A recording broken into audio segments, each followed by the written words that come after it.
Good morning friends. कैसे हैं आप लोग? Hope you all are fine and doing well.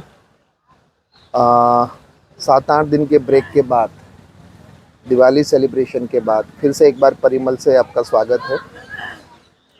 आज एक मोटिवेशनल स्टोरी बताने का मन हो रहा है। एक सिकंजी तो इंडिया में हर कोई जानता होगा।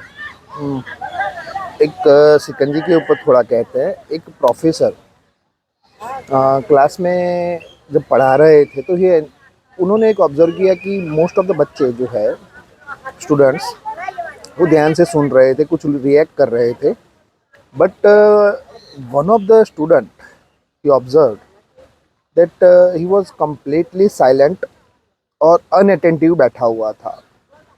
तो प्रोफेसर ने ये 4-5 दिन ऑब्जर्व करने के बाद उस स्टूडेंट को अपने चैम्बर में बुलाया और उससे पूछा कि भैया तुम्हारा प्रॉब्लम क्या है, कि मैं इतने दिनों से ऑब्ज़र्व कर रहा हूँ कि आप इतना कुछ क्लास में इंटरेस्ट नहीं ले रहे हो, तो प्रॉब्लम क्या है? तो बच्चे ने बोला कि सर मेरी लाइफ में कुछ ऐसा हुआ है जिसके बाद मैं थोड़ा सा स्ट्रेस में हूँ। प्रोफेसर ने बोला do one thing, come to my home in the evening. वो उनको एक अपना एड्रेस दिया और अपने घर उसको बुलाया। रात को वो जब घर पे आया, उसको बिठाया, प्यार से बात की और फिर उनको बोला कि आप रुको, मैं आपके लिए कुछ लेके आता हूँ। वो अपने किचन में गए। किचन में जाके उन्होंने उसके लिए सिकंजी बनाई। सिकंजी बना के खुद के लिए रखी, उसको दी। और जब सिकंजी बच्चा पीने लगा तो उसने अपना मुंह थोड़ा सा अजीब सा किया, टेढ़ा मेढ़ा किया। तो उसने पूछा प्रोफेसर साहब ने कि what is the issue, did not you like the test of shikanji?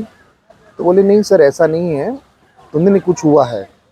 बोले नहीं सर, इसमें क्या है कि नमक थोड़ा ज़्यादा डाल दिया गया है, तो उस वजह से तो बोले लाओ मैं उसको फेंक देता हूँ, दूसरा मैं तुम्हें बना के देता हूँ। तो बच्चे ने बोला कि सर इसको फेंकने की ज़रूरत नहीं है, थोड़ा सा शक्कर डालेंगे तो अपने आप ठीक हो जाएगा। क्या मैं किचन में जाके शक्कर डाल के उसको ठीक कर लूँ?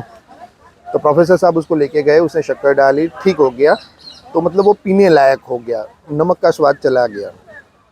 तो उसके बाद प्रोफेसर साहब ने उसको बताना चालू किया कि देखो, जो सिकंजी के साथ जो हुआ वही तुम्हारी लाइफ में है। तुम्हारी लाइफ में कुछ बुरे एक्सपीरियंस रहे हैं, कुछ ऐसी घटनाएं या दुर्घटनाएं बनी है जिसको तुम भूल नहीं पा रहे हो। तो पॉइंट ये है कि तुम उस चीज़ों को लेके अपने दिमाग पे उसको इतना हावी कर दिया है कि अब तुम उसमें कुछ नहीं कर पा रहे हो और तुम अपना पूरा दिन, पूरा जीवन आगे का मीन्स दुख ही होके व्यतीत हो करना चाह रहे हो।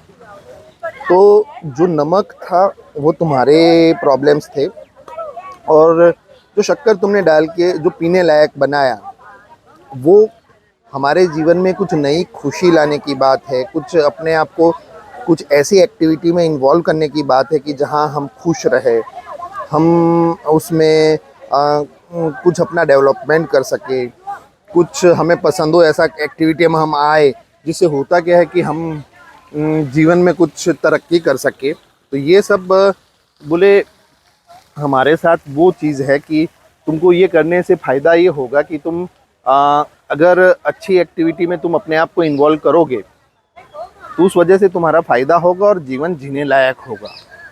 बोले लाइफ ऐसी नहीं है कि हम पूरी ज़िंदगी जस्ट ऐसे मरे हुए, मतलब रोते हुए निकाल दे।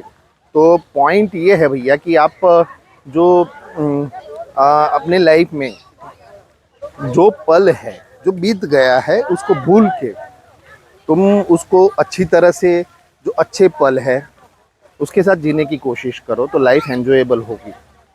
बाद में बच्चे को रियलाइज़ हुआ कि उसकी गलतियाँ क्या थी और हमारी स्टोरी भी ख़त्म होती है। आज लाभ पांचम है हिंदुओं का, यहाँ पे जो गुजरात में है।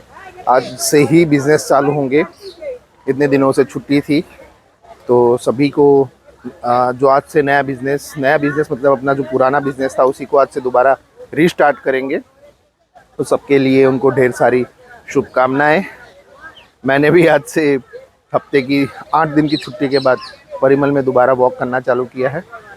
तो सिकंजी से हमें ये बोध पाठ मिलता है कि हमारी लाइफ में जो भी कुछ बुरा हुआ है उसको भूल के अतीत में ना रहते हुए हमें कुछ नए, कुछ ऐसे पल को जीना है, मीठी याद है उसको ताज़ा करना है। ठीक है, चलिए बॉस, आपका दिन शुभ हो। और अपना tagline, don't forget to enjoy your precious life. Bye boss, take care, have a great day, bye.